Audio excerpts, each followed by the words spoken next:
sobat pendengar Gantari, dimanapun Anda berada, semoga dalam keadaan sehat. Senang sekali bersama saya Lamtiar Sihombing, saya akan membacakan sejumlah berita hangat yang telah kami sajikan untuk menemani Anda. Gantari Pro merupakan mitra dari perusahaan PT Gantari Media Indonesia yang bergerak di bidang media online yang berlokasi di Kota Medan, sedang membuka lowongan kerja bagi Anda yang memiliki kemampuan di bidang multimedia seperti Adobe Premiere Pro, Adobe After Effects, dan Photoshop. Pria dan wanita, usia maksimal 25 tahun dan berdomisili di Kota Medan. Segera lampirkan CV dan portofolio lengkap Anda ke email gantaripro@gmail.com. Untuk informasi lebih lanjut hubungi 0852 96 90 0781. Berita yang pertama datang dari Sumatera Utara.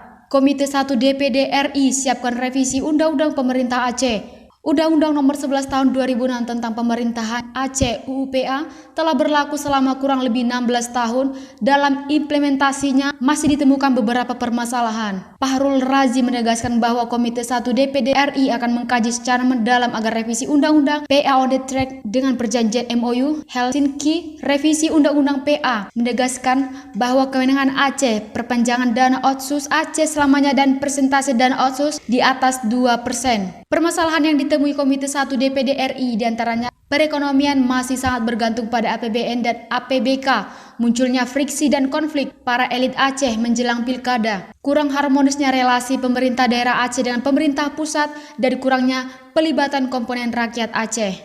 Komite 1 DPD RI melihat di tahun 2022 tidak ada rencana pembahasan revisi tripartit dengan DPRD dan pemerintah. Tapi Komite 1 DPD RI memastikan pada tahun 2023 revisi Undang-Undang Pemerintah Aceh dapat dibahas. Oleh karena itu, Komite 1 DPD RI mempersiapkan penyusunan draft bahan dan naskah akademik revisi Undang-Undang Pemerintah Aceh. Sementara itu, Wakil Ketua Komite 1 DPD RI yaitu Philip Mahfua menjelaskan bahwa Aceh telah belajar dari Papua dan begitu juga sebaliknya. Mana yang kurang kita sempurnakan dan masing-masing otsus dari kedua daerah ini. Undang-undang ini untuk menyelesaikan konflik dan bagaimana tercipta win-win solution. Berita selanjutnya datang dari Sumsel. Harga minyak goreng Rp14.000 per liter berlaku di retail modern. Menteri Perdagangan yaitu Muhammad Lutfi menegaskan bahwa pemerintah ingin memenuhi kebutuhan pangan masyarakat dengan harga pangan terjangkau, termasuk tingginya harga minyak goreng. Pemerintah telah menetapkan kebijakan satu harga minyak goreng setara Rp14.000 per liter yang akan dimulai pada Rabu 19 Januari 2022. Untuk memberikan manfaat yang lebih luas kepada masyarakat, pemerintah telah mengeluarkan kebijakan penyediaan minyak goreng dengan satu harga. Melalui kebijakan ini diharapkan masyarakat dapat memperoleh minyak goreng dengan harga terjangkau dan di sisi lain produsen tidak akan dirugikan karena selisih harga akan digantikan oleh pemerintah, ujar Menteri Perdagangan yaitu Muhammad Lutfi pada konferensi pers. Kebijakan minyak goreng satu harga merupakan upaya lanjutan pemerintah menjamin ketersediaan minyak goreng dengan harga terjangkau. Seluruh minyak goreng baik kemasan premium maupun kemasan sederhana akan dijual dengan harga setara yaitu Rp14.000 per liter. Sebagai awal pelaksanaan penyediaan minyak goreng dengan satu harga akan dilakukan melalui retail modern yang menjadi anggota Asosiasi Pengusaha Retail Indonesia atau Prindo, dan untuk pasar tradisional diberikan waktu 1 minggu untuk melakukan penyesuaian. Retail modern akan menyediakan minyak goreng dengan harga Rp14.000 per liter yang akan dimulai pada hari Rabu 19 Januari 2022 waktu setempat, dan kepada masyarakat diharapkan tidak memborong atau panik buying karena stok minyak goreng dalam jumlah yang sangat cukup banyak. Pemerintah melalui Badan Pengelola Dana Perkebunan Kelapa Sawit telah menyiapkan dana sebesar Rp7,6 triliun guna membiayai penyediaan minyak goreng kemasan bagi masyarakat sebesar 250 juta liter per bulan atau 1,5 miliar liter selama 6 bulan. Dan sebanyak 34 produsen minyak goreng telah menyampaikan komitmen untuk berpartisipasi dalam penyediaan minyak goreng kemasan dengan satu harga bagi masyarakat. Mendak Lutfi menerbitkan Peraturan Menteri Perdagangan Nomor 2 Tahun 2022 tentang perubahan atas Peraturan Menteri Perdagangan Nomor 19 Tahun 2021 tentang kebijakan dan pengaturan ekspor. Peraturan Menteri ini mulai berlaku pada 24 Januari mendatang. Lindungi keluarga Anda dengan Milos Tea Oil. Milos Tea Oil merupakan healing oil terbaik saat ini, mengandung khasiat terbanyak, baik untuk penyakit luar maupun dalam. Perkenalkan, nama saya Martin, berasal dari Medan. Dulu sejak tahun 2014 di wajah saya ada banyak belang, tampak seperti panu dan dokter kulit bilang alergi. Saya telah menggunakan bermacam-macam pelembab, obat kulit, tetap saja tidak ada perubahan. Tapi sejak pemakaian Milosti Oil, belang di wajah saya hilang. Terima kasih Milosti Oil. Jadikan Milosti Oil sebagai sahabat kesehatan Anda di rumah. Pesan sekarang di nomor 0822 7479 6869. Kami ulangi di nomor 0822 7479 6869. Baca aturan pakai, bila sakit berlanjut hubungi dokter.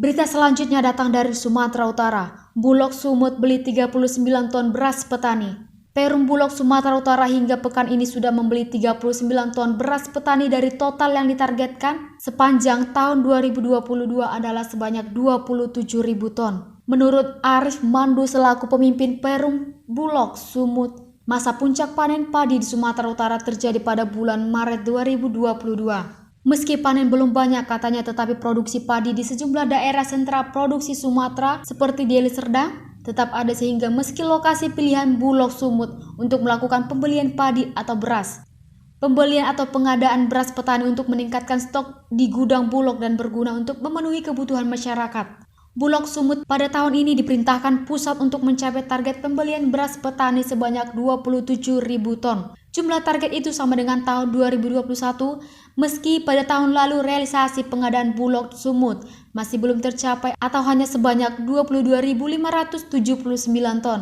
Meski belum tercapai target, tetapi jumlah pengadaan beras tahun 2021 telah tercatat paling tinggi dari tahun-tahun sebelumnya. Ada beberapa faktor penyebab belum terrealisasi target pengadaan beras petani tersebut.